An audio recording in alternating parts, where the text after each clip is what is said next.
요한일서 5장 18절 말씀입니다. 우리 다 같이 함께 읽겠습니다. 하나님께로부터 난 자는 다 범죄하지 아니하는 줄을 우리가 아노라. 하나님께로부터 나신 자가 그를 지키심에 악한 자가 그를 만지지도 못하느니라. 아멘. 우리는 이제 요한일서 5장 18절 말씀에 도착하게 되었습니다. 하나님께로부터 난 자는 다 범죄하지 아니하는 줄을 우리가 아노라 그랬습니다.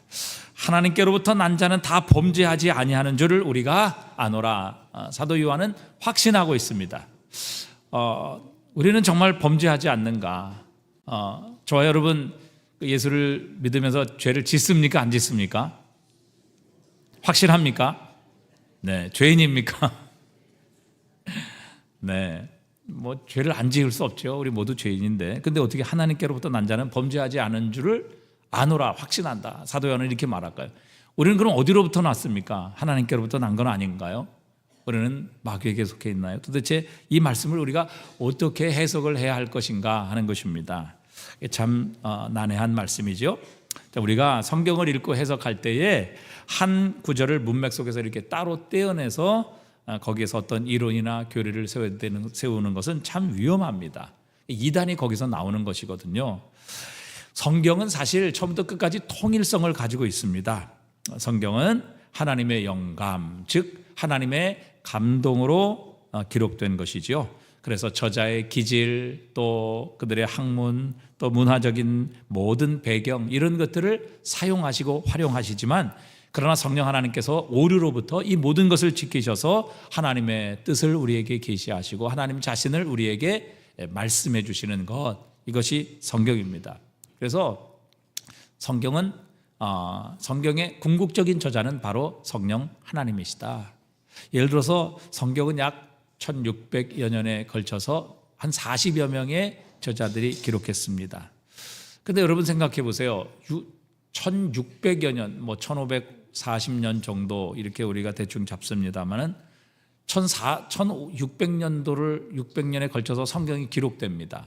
저자도 40명입니다. 저는 옛날에 연애 편지 쓸 때 저녁에 정말 최선을 다해서 이것저것 다 짜깁기 해가지고 정말 최선이다, 이러면 넘어오겠다, 뭐 이런 마음을 가지고 연애 편지를 썼는데, 아침에 보내기 전에 또 오탈자를 한번 검사해야 되지 않습니까? 그래서 검사하면 이건 도저히 유추해서 이거 보냈다가는 도저히 끊어질 것 같다, 이래서 찢어버린 적이 한두 번이 아닙니다. 아니, 한 사람이 저녁에 써서 아침에 보는데도 이게 틀린데, 아니 1600여 년 동안 40여 명의 저자가 썼는데, 여러분 이 주제가 통일되어 있다, 주제가 하나다, 여러분 이것은 결코 사람의 책이 아니라는 것을 우리에게 증명하는 말씀입니다. 자, 요한복음 5장 39절에 보니까 이렇게 말씀하세요. 너희가 성경에서 영생을 얻는 줄 생각하고 성경을 연구하거니와. 자, 여기서 성경은 무슨 성경을 가리키는가요? 예? 무슨 성경이죠? 구약 성경이죠. 예수님 당시에는 신약 성경이 없었잖아요. 그렇죠? 그러니까 구약 성경이에요. 자, 너희가 성경에서 영생을 얻는 줄 생각하고 성경을 연구하거니와. 이 성경이 곧 누구에 대해서 증언하는 거예요? 누구에 대해서? 예수 그리스도. 그러니까 구약 성경은 예수 그리스도에 대해서 증언하는 것이라고 예수님이 말씀하고 계세요. 구약 성경의 주제는 예수 그리스도라고요. 그 다음에 신약 성경은 당연히 예수 그리스도에 대해서 증언하는 책이고, 또 그 계시록이나 예언서는 다시 오실 예수 그리스도를 우리에게 증언하는 책이에요. 그래서 창세기부터 계시록까지 성경은 한 가지의 주제를 가지고 흐르고 있어요. 바로 예수 그리스도이십니다. 우리의 구주가 되시는 예수 그리스도, 하나님의 아들이신 예수 그리스도, 그분을 믿음으로 우리가 구원을 받게 되고, 하나님께서 약속하신 분이시며 그 약속이 바로 그리스도 예수를 통해서 성취되었다는 그 한 가지 주제를 가지고 성경은 흐른다고요. 그래서 여러분, 성경을 해석할 때 예수 그리스도라는 이 중심을 잃어버리게 되면 우리는 다 각자 해석을 따라 성경을 해석합니다. 그러니까 자꾸 이게 성경이 2단이 되고 3단이 되고 자꾸 이러는 겁니다. 그러니까 성경을 해석할 때는 항상 예수 그리스도를 중심으로, 예수 그리스도를 통하여 이 모든 것이 해석될 때에 우리는 올바로 해석하고 성경을 진리로 해석할 수 있는 것입니다. 자, 또 성경을 그렇기 때문에 성경을 해석할 때는 반드시 앞뒤 전후 문맥 속에서 그 말씀을 해석해야 그 말씀의 본래의 의도를 우리가 파악할 수 있는 것이죠. 왜? 통일성을 갖고 있기 때문에. 앞에서는 이 말했는데 또 지금은 전혀 다른 말을 하실 리가 없습니다. 그렇기 때문에 우리가 성경의 통일성을 분명히 믿고 앞뒤 전후 문맥을 따라서 그 성경을 해석해야 올바른 해석을 우리가 얻을 수 있는 것이죠. 오늘 본문도 마찬가지입니다. 이 한 구절만 떼어서 해석을 하면 하나님께로부터 난 자는 다 범죄하지 아니하는 줄을 우리가 아노라. 하나님께로부터 난 자는 죄를 짓지 않는다고?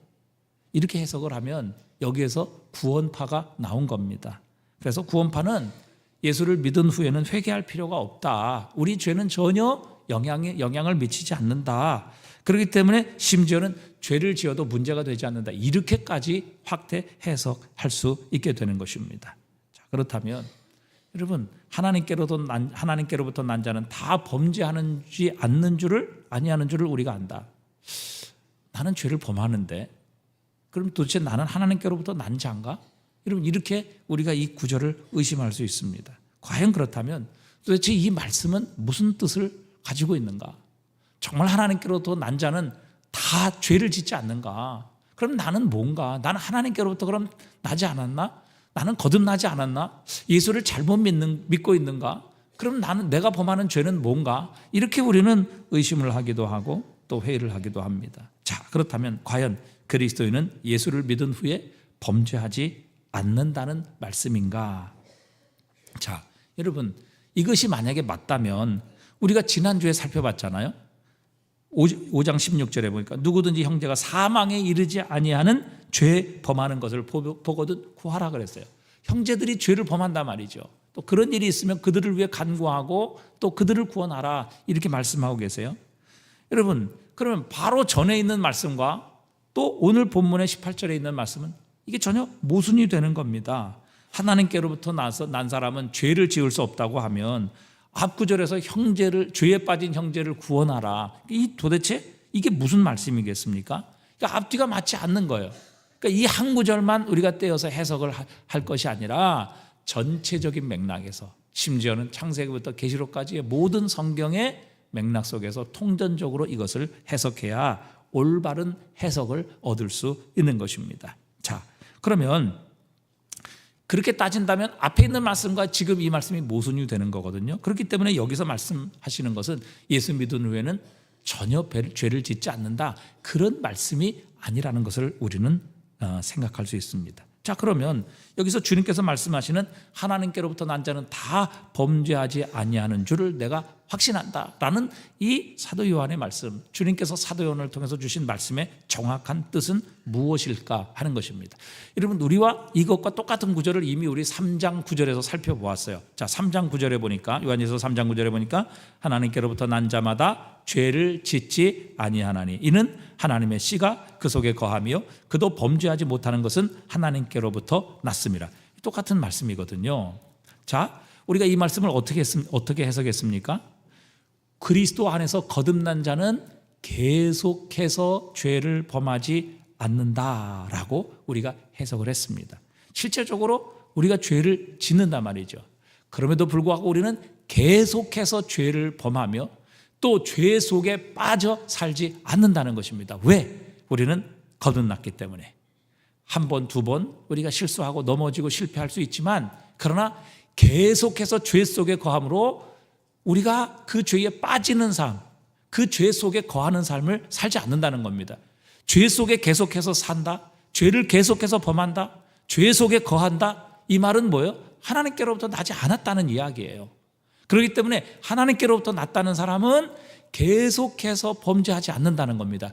죄 속에 빠져 살지 않는다는 것이죠. 그래서 여기서 오늘 사도가 우리에게 강조하고 있는 것은 우리의 특정한 행위가 아니에요.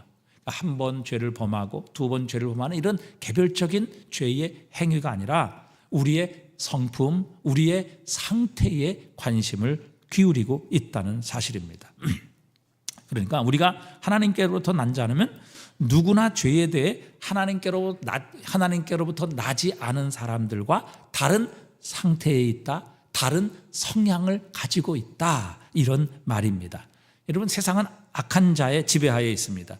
그들은 죄 속에 거하며 죄의 종입니다. 그들은 지금 불순종의 영의 지배 아래 살고 있습니다. 에베소서 2장 2절 3절 한번 같이 읽어보겠습니다. 그때 너희는 그 가운데 행하여 이 세상 풍조를 따르고 공중의 권세 잡은 자를 따랐으니 곧 지금 불순종의 아들들 가운데 역사하는 영이라. 전에는 우리도 다 그 가운데서 우리 육체의 욕심을 따라 지내며 육체와 마음에 원하는 것을 하여 다른 이들과 같이 본질상 진노의 자녀이었더니. 자, 여기서는 그리스도 예수 안에서 구속받은 사람들이 지금 속해 있는 영역과 아직도 불순종의 영, 세상에 속한 자들에게 속한 영역을 분명히 구별하고 있습니다. 전에는 우리도 하나님의 진노의 대상, 불순종의 영에 소속되어 있었고, 우리는 공중권세 잡은 자를 따라 살 수밖에 없는 어둠에 속한 자여 죄와 사망의 권세, 하나님의 진노 아래 있던 영역에 속해 있었다는 것이죠. 그러나 지금은 뭐예요? 우리는 여기서 구원을 받아 하나님의 나라로, 하나님의 다스림과 하나님의 백성으로 우리의 영역이 옮겨졌다고 우리에게 가르쳐주고 계시는 겁니다. 여러분, 우리가 이 세상을 두 개의 영역으로 나눌 수 있어요. 어둠의 영역과 빛의 영역입니다. 또 사단이 지배하는 세상과 하나님께서 지배하시는 하나님의 나라입니다. 여러분, 이 세상은요, 아무리 의로운 삶을 살고 아무리 거룩한 삶을 살아가고 선을 많이 행할지라도 세상은 결코 자신이 속한 이 어둠의 영역을 뛰어넘을 수 없습니다. 자신의 노력과 열심, 의로움, 선행, 그리고 자신의 지혜, 지식을 가지고 이 어둠의 영역에서 하나님께서 통치하시고 다스리시는 생명이 있는, 영원한 생명이 있는 하나님의 나라로 이렇게 뛰어오를 수 없다는 것입니다. 그 나라로 다시 자신의 노력을 가지고 들어올 수 없다는 사실이죠. 왜냐하면 그들은 지금 어둠의 세상 안에 갇혀 있기 때문입니다. 여러분, 세상에 아무리 똑똑해 보십시오. 아무리 육신적으로 아름답고 건강하고 또 외모로 모든 사람의 인기를 얻을 만한 아름다운 외모를 가지고 있을지라도 여러분, 정말 그들이 그들에게 중요한 것은 그런 외모도 아니고 지식도 아니고 그들이 가지고 있는 성향도 아닙니다. 정말 중요한 것은 영혼이지요. 그러니까 그리스도 예수 밖에 있는 자는 그들이 영혼은 죽은 자들입니다. 예수 그리스도의 아름다움을 보지 못하는 맹인이요, 성령의 음성을 듣지 못하는 귀머거리일 뿐이죠. 그들은 시체처럼, 죽은 시체처럼 하나님의 생명과 하나님의 요청과 하나님의 축복과 하나님이 주시는 선물에 결코 반응하지 못합니다. 그러니까 하나님 없는 삶은 사실 살아있는 죽음이다. 눈으로 보기엔 살아있는 것 같지만 그러나 그들의 영혼은 죽어있다, 이렇게 말씀드릴 수 있습니다. 하지만 그리스도인은 예수 그리스도로 말미암아 새로운 생명의 세계로 우리의 영역이 옮겨졌습니다. 그래서 에베소서 5장 8절에도 보니까 너희가 전에는 어둠이더니 이제는 주 안에서 무엇이라? 빛이라. 옛날에는 우리가 어둠의 영역에 속해 있었다는 것이죠. 사단과 마귀의 지배 아래 있었는데 이제는 그리스도 예수로 우리는 빛 안으로, 빛의 세계로 들어오게 되었다. 그래서 빛의 자녀들이 되었기 때문에 빛의 자녀들처럼 행하라, 이렇게 말씀하고 계십니다. 그러니까 그리스도 안에서 거듭난 우리들은 더 이상 이 세상의 어둠의 영역, 하나님의 진노와 심판의 영역, 죽음의 영역에 속해 있는 것이 아니라 거기에서 우리는 건짐을 받았다 말씀하십니다. 그래서 하나님께서 그리스도 예수를 통해서 우리를 이제는 빛의 나라로, 하나님이 다스리시는 하나님의 통치와 하나님의 의지가 실현되는 하나님의 나라 안으로 우리를 들어오게 하셨다, 이렇게 말씀하십니다. 그래서 하나님께로부터 난 자는 지금 빛 가운데 있고 또 빛이신 하나님과 동행합니다. 요한일서 1장 5절에도 보면 우리가 그에게서 듣고 너에게 전하는 소식은 이것이니 곧 하나님은 빛이시라 그에게는 어둠이 조금도 없으시다는 것이니라. 6절 한번 다 같이 읽어봅니다. 만일 우리가 하나님과 사귐이 있다고 하고 어둠에 행하면 거짓말을 행하고 진리를 행하지 아니함이거니와 그랬어요. 우리가 하나님과 교제가 있다, 하나님과 동행하고 있다, 사귀고 있다, 그리고 나는 그리스도 예수의 은혜로 거듭나 하나님의 자녀가 되었다라고 한다면 우리는 뭐예요? 어둠에서 행하지 아니하고 지금 빛 가운데, 진리 가운데 행하고 있다, 이렇게 말씀하십니다. 그래서 우리는 이 세상의 상태와는 완전히 다른 영역, 완전히 다른 신분, 완전히 다른 모습이 되었다는 것이죠. 예수 그리스도는 우리의 소속을 바꿔주셨습니다. 이제는 더 이상 세상과 어둠, 하나님의 진노의 대상이 아니라 사랑하는 아들의 신분으로 그 나라로 우리를 옮겨주셨어요. 에베소서 2장 3절에도 보면 전에는 우리도 다 그 가운데서 육체의 욕심을 따라 지내며 육체와 마음에 원하는 것을 하여 다른 이들과 같이 본질상 진노의 자녀이었더니 긍휼이 풍성하신 하나님이 우리를 사랑하신 그 큰 사랑을 인하여 허물로 죽은 우리를 그리스도와 함께 살리셨고 너희는 은혜로 구원을 받은 것이라 또 함께 일으키사 그리스도 예수 안에서 함께 하늘에 앉히셨다, 이렇게 말씀하십니다. 그러니까 우리는 지금 이 세상의 영역에서, 어둠의 영역에서, 죽음의 영역에서 하나님의 나라로, 빛의 나라로, 생명의 나라로 우리의 소속이, 우리의 영역이 옮겨진 존재다. 그러니까 이미 우리는 천국의 영역 안에 들어와 있다라는 것입니다. 그렇기 때문에 여러분, 우리의 신분과 우리의 모든 상태가 이전에 하나님의 진노와 저주의 대상에서 이제는 하나님의 축복과 은혜, 생명인 하나님의 나라 안으로 들어와 있다라고 말합니다. 세상은 아무리 노력과 아무리 자신의 열심을 가지고 있을지라도, 아무리 탁월한 사람들의 지식과 인기와 기술을 가지고 있을지라도 자신의 영역에서 우리가 지금 있는 이 하나님의 영역으로, 하나님의 나라로 결코 들어올 수 없다는 것입니다. 여러분, 우리 옛날에 속담에 뱁새가 뭘 쫓아가지 못해요? 황새를 쫓아가면 뭐가 찢어져요? 가랭이가 찢어진다. 네, 그런 말이 있어요. 자, 보세요. 저기 왼쪽에 있는 게 황새예요, 황새. 다리를 보세요. 그리고 가운데 있는 게 뱁새예요, 뱁새. 저 오른쪽에 있는 게 뱁새라고요. 뱁새 다리 보세요. 몇 센치 되겠어요? 네. 그러니까 여러분, 저건 차원이 다른 거예요. 출생이 다른 거예요. 태생이 다른 거예요. 그래서 저 뱁새가요, 아무리 정말 발에서 고무 타는 냄새가 나도록 뛰고 달린다 할지라도 저 황새의 걸음을 따라갈 수 없어요. 왜? 여러분, 저 뱁새의 다리와 황새의 다리는 뭐예요? 차원이 틀린 거예요. 마찬가지죠. 여러분, 그리스도인과 세상은 전혀 다른 차원과 영역 속에 속해 있습니다. 물론 그리스도인도 죄를 범합니다. 저도 죄를 범하기도 하고 또 실패합니다. 넘어지기도 합니다. 우리의 죄 때문에 우리 하나님의 마음을 아프시게도 하는 겁니다. 그러나 여러분, 그리스도 예수로 말미암아 거듭나 하나님의 자녀가 된 성도가 여러분, 죄를 지었다고, 실패했다고, 넘어졌다고, 여러분, 그 하나님의 영역에서 이제 마귀의 영역으로 다시 떨어진다든지, 하나님께서 그분의 나라에서 우리를 쫓아내셔서 우리로 하여금 다시 하나님의 진노와 저주의 나라로 우리를 쫓아내시는 이런 일은 벌어지지 않는다는 것입니다. 왜? 지금 우리는 그리스도 예수로 말미암아 구원받아 전혀 다른 영역에 속해 있기 때문입니다.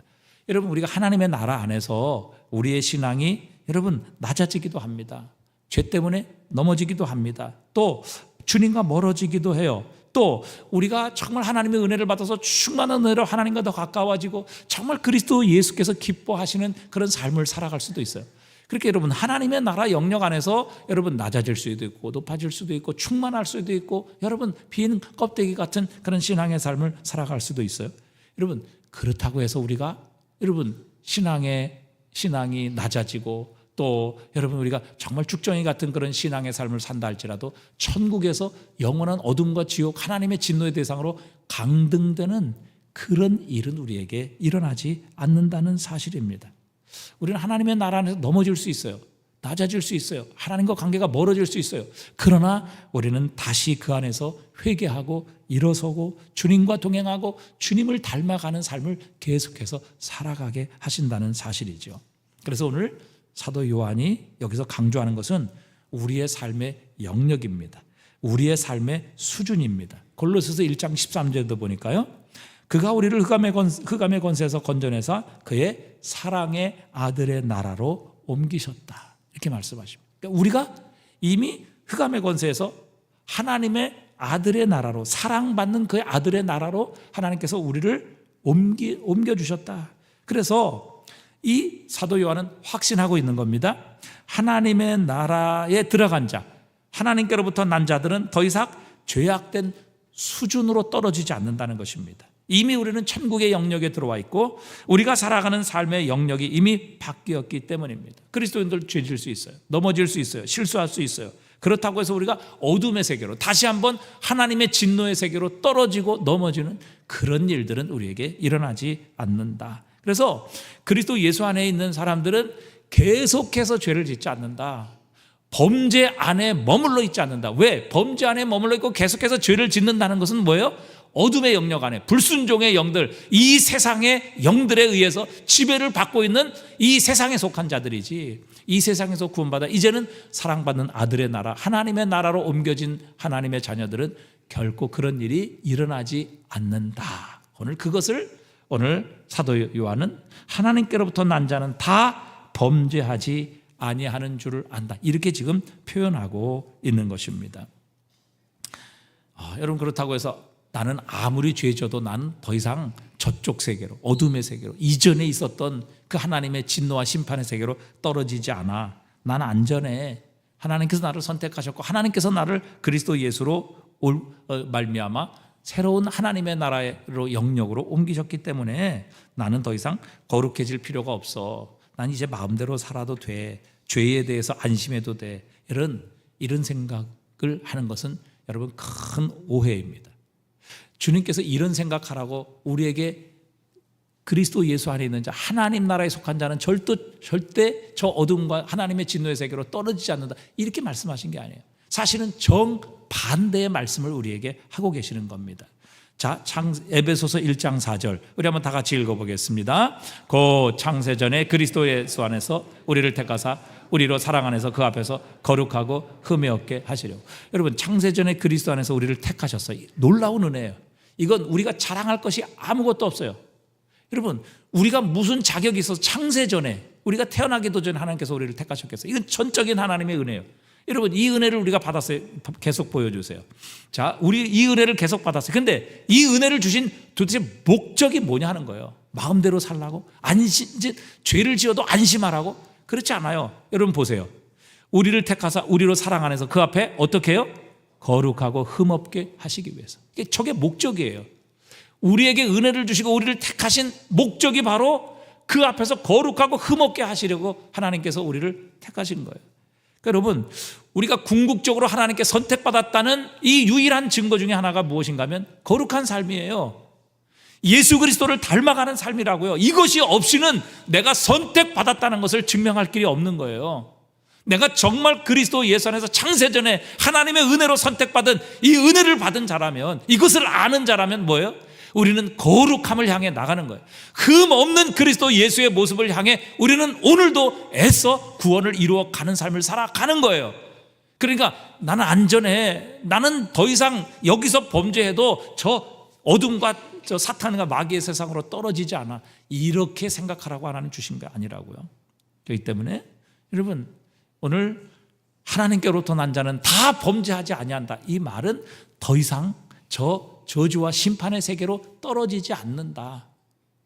그리고 하나님께서 주신 이 하나님의 나라 안에서 기복은 있을 것이지만, 그러나 그것으로 인하여 우리는 다시 이전의 모습으로, 이전의 영역으로 떨어지지 않는다는 것을 우리에게 말씀해 주고 계시는 겁니다.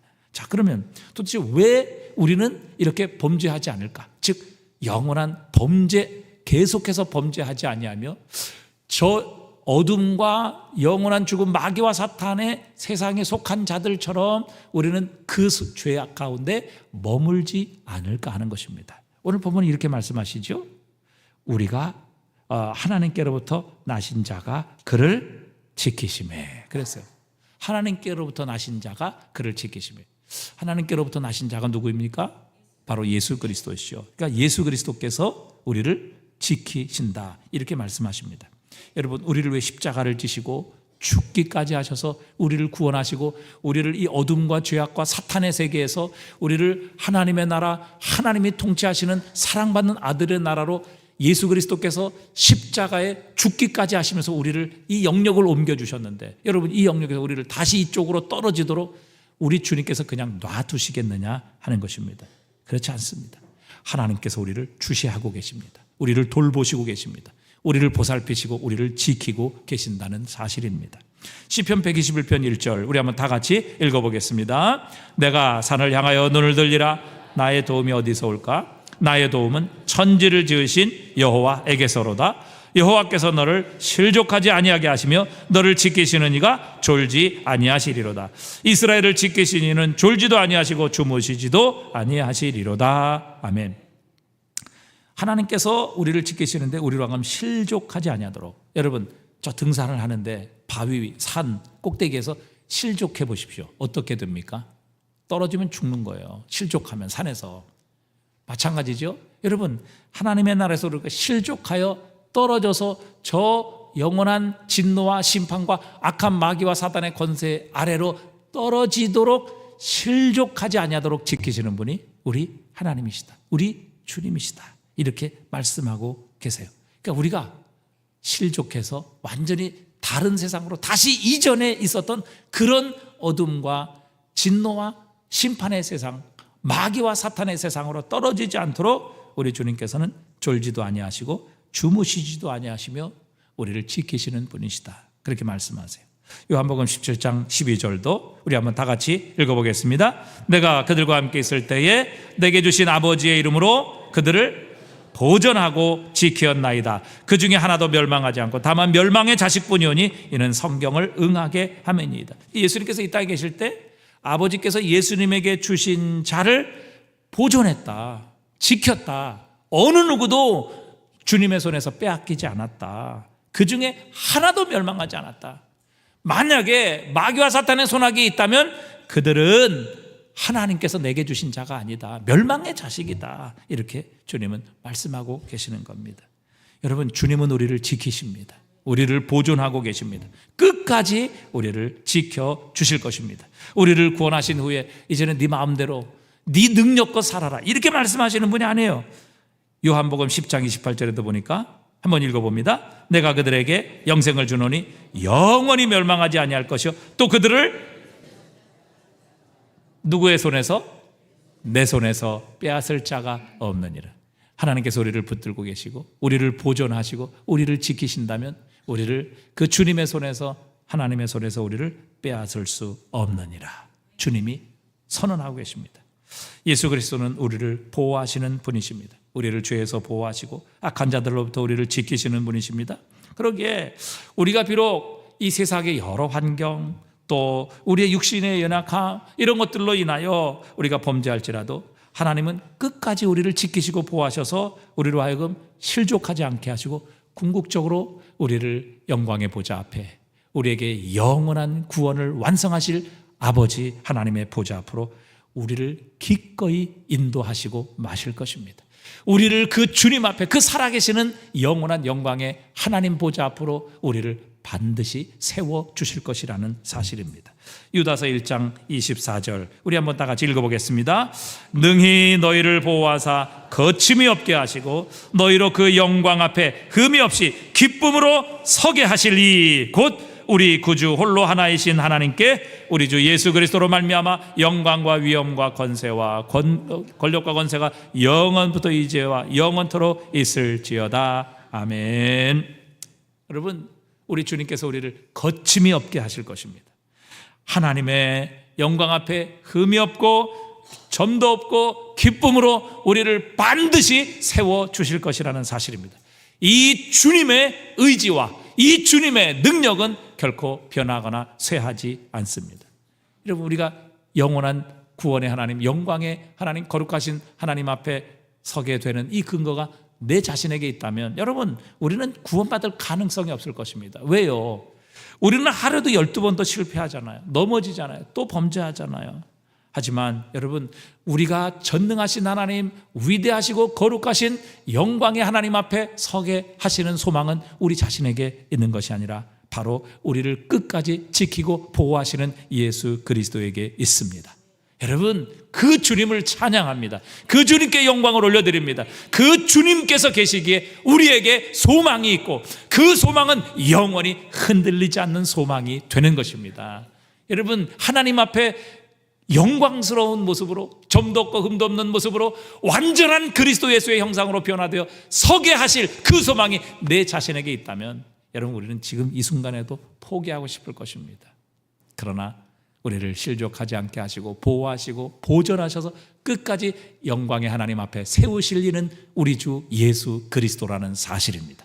그 주님의 이름을 찬양합니다. 영광을 올려드립니다. 여러분, 우리가 주님께서는요, 그렇기 때문에 순간순간 우리의 삶에 개입하셔요. 제가 좀 안 좋은 생각을 하고 있으면요, 꼭 어느 분한테 전화가 와요. 그래서 하나님께서 저에게 깨달음을 주세요. 너 그거 기뻐하는 생각 아니야. 하나님 기뻐하시는 생각 아니야. 또 안 좋은 생각 이런 거 하고 있으면요, 누가 또 문을 두드리고 찾아와요. 그래서 그 모든 생각을 멈추게 하세요. 놀랍습니다. 여러분은 그런 거 경험 못 하셨어요? 하셨어요? 네? 여러분, 다윗이 시편 16편 8절에서 내가 항상 여호와를 내 앞에 모시며 그가 내 오른편에 계심으로 내가 요동하지 아니하리로다 고백했어요. 하나님이 내 앞에 계신다고요. 지금 내 앞에 하나님 계신다고요. 지금 내 오른편에 우리 하나님께서 계신다고요. 여러분, 이것을 확신한다면 우리는 결코 세상과 또 우리의 연약함, 우리의 실수로 인하여 결코 우리는 낙심하지 않을 것입니다. 우리가 어디에 있든지 간에 우리가 처한 상에 아무리 괴롭고 힘들지라도 하나님의 아들 우리의 목자 되신 예수 그리스도께서 우리를 지금도 지키고 계심을 확신하십시다. 그분이 우리를 보살피시고 주목하고 계시고 붙들고 계심을 확신하십시다. 그분은 우리가 감당치 못할 시험을 허락하지 않으실 것입니다. 항상 피할 길을 내셔서 우리로 능히 감당하게 해 주실 것입니다. 오늘도 지금도 이 순간에도 하나님께로부터 나신 자 우리 주 예수 그리스도께서 우리를 지키시고 보호하시고 보존하시고 우리와 함께하고 계시는 줄 믿습니다. 마지막 세 번째, 오늘 본문에 보니까 악한 자가 그를 만지지도 못한다 이렇게 말씀하십니다. 여기서 만진다라는 단어는 그냥 가볍게 이렇게 터치한다라는 의미가 아닙니다. 예수님께서 십자가에 못 박히신 후 사흘 만에 마리아는 예수님의 무덤을 찾았습니다. 예수님에게 향품을 바르고 또 예수님의 시신을 다시 한번 보기 위해 찾았죠. 그러자 이제 예수님의 그 무덤에 돌이 옮겨져 있었고 그 무덤이 비어 있는 것을 보고 더 슬피 울며 안타까워했어요. 왜? 누군가가 예수님의 시신을 훔쳐갔다 이렇게 생각했기 때문이죠. 그때 주님께서 마리아에게 부활하신 자신의 몸을 계시해 주십니다. 나타내 주시죠. 그러자 이 마리아는 정말 꿈과 같은 이 현상이 자신 앞에 일어나는 것을 보고 너무너무 놀랐습니다. 너무너무 감격했죠. 그 사랑하는 주님, 죽었다고 생각했던 그 주님께서 살아계셔서 지금 자신 앞에 계시는 이 광경을 보고 이 마리아는 너무너무 감격해서 예수님을 붙잡으려 했습니다. 이때 주님께서 마리아에게 이렇게 말씀하시죠. 요한복음 20장 7절에 보니까 예수께서 이르시되 나를 뭐하지 말라? 붙들지 말라. 나를 뭐하지 말라? 붙들지 말라. 내가 아직 아버지께로 올라가지 아니하였노라. 그러니까 마리아는 다시 예수님을 보고 너무 기뻤습니다. 그래서 주님을 놓치지 않기 위해 다시는 주님을 놓치지 않기 위해 주님을 꼭 붙들고 그 주님을 붙잡으려고 했던 것이죠. 여기서 마리아가 붙잡지 말라. 주님께서 마리아가 붙들려고 했던 것. 그래서 주님께서 나를 붙잡지 말라 말씀하신 이 단어가 오늘 본문에서 말씀하신 그가 만지지도 못하느니라 라는 그 단어와 똑같은 단어예요. 그러니까 이 오늘 악한 자가 만지지도 못한다. 이 말은 악한 자가 꼭 붙든다. 악한 자가 자기 소유로 삼는다. 놓지 않는다. 매달린다. 이런 의미를 가지고 있는 것입니다. 그러니까 요한이 여기서 말하는 것도 바로 이것이죠. 악한 자가 하나님께로부터 난 자를 꼭 붙들고 놓아주지 못하는 이런 일이 일어나지 않는다는 것입니다. 악한 자가 매달려 있지도 않을 것이며 악한 자가 다시 하나님께서 거듭나게 하신 사람을 자신의 수중에 넣을 수 없다는 것입니다. 우리 이게 얼마나 놀라운 약속입니까? 여기서 만약 악한 자가 만지도 못한다라는 단어를 그저 우리가 통상적인 의미로 생각을 한다면 그리스도인은 시험도 당하지 않는다 이런 말이 될 것입니다. 그러나 그건 잘못된 생각이죠. 마귀는 지금도 우리를 시험할 것이고 또 앞으로도 시험할 것입니다. 우리는 마귀의 시련을 겪을 것입니다. 베드로서에서도 베드로 사도도 마귀가 우는 사자와 같이 지금도 두루 삼킬 자를 찾고 있다. 그 대상이 누구예요? 세상은 이미 자신의 소유입니다. 그렇기 때문에 하나님의 사람을 향해 마귀는 우는 사자와 같이 두루 삼킬 자를 찾고 있습니다.